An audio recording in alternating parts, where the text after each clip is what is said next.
check it out. This is Kings Canyon. I just woke up. Where the heck was I? Oh, I slept next to a lake last night. There's a lake called Lake Hume.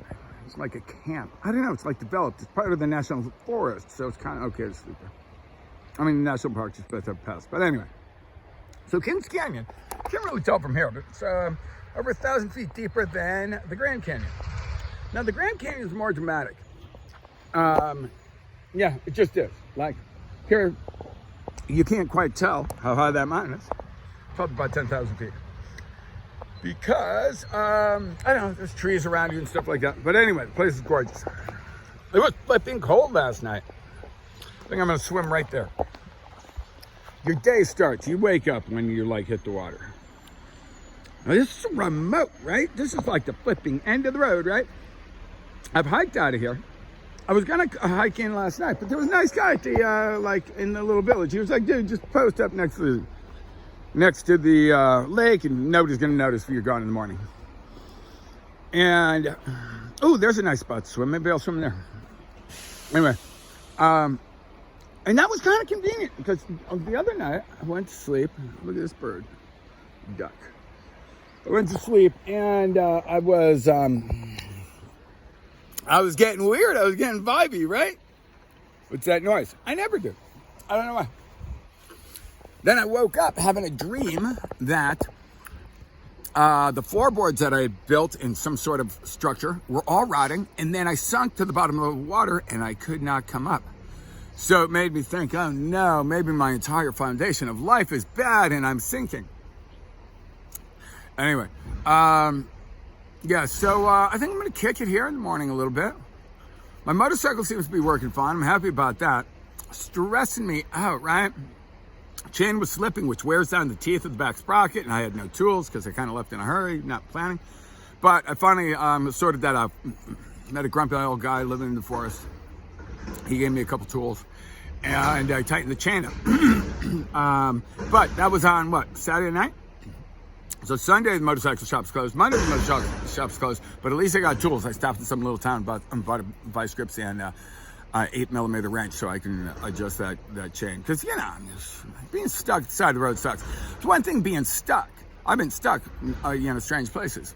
Probably the most stuck I had a kayak paddle break on a solo journey on the Hatanyaku River in Bolivia, in the Amazon basin, like Amazon jungle, right? It's a big jungle. You don't want to get stuck there. Anyway, stuck at the side of the road with a machine. See, I was thinking about going to South America, Central America, something like that, with, Mexico, whatever. But having material possessions with you stresses you out. Like you can't just, like it's a responsibility, you know what I mean?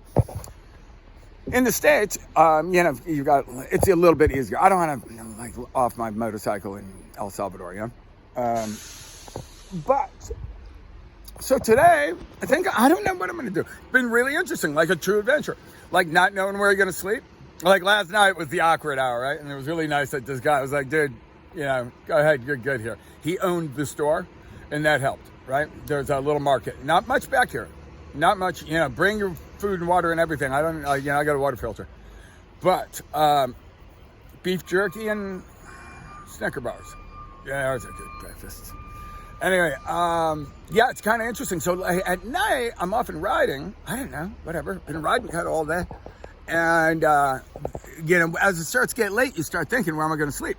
And you can always find something cool. Now, if you're smart, you stop earlier. But I don't know. I took little tiny roads back from Yosemite to Kings Canyon and didn't get here until late. So hiking in the dark is a little bit, I don't know. I guess just because I got lost in the national forest on my motorcycle, and that's very scary. I'm a little rattled. Yeah, you got to take note of these mishaps, you know what I mean? Because you can't always make your way out. I mean, in this case, the Ridge Road went in a freaking loop, right? Fortunately, I had a compass. But there was rivers and down trees, crap like that. Anyway, so now, I don't know. I'm just I might go to Fresno, get my motorcycle fixed. Might just run it the way it is. It's still working. Might continue on a long trip. Might go back to San Francisco. I've got a design that I really, the only contractual obligation I have is this particular design. I don't want to let the guy down. Very cool guy, right? But it does seem appealing and an opportune time to just continue down the road. So I am contemplating that, maybe drive around the country. That's all I'm thinking for now. I'm gonna get in the water, wake you up, right? It was cold last night. Whoa, it must have been at like 6,000 feet. And, it wasn't way cold, but there's snow up in the top of these hills. Whitney is right out that way, Mount Whitney. I was thinking about climbing that. I got my ice axe and crampons on the motorcycle, and I head out of town.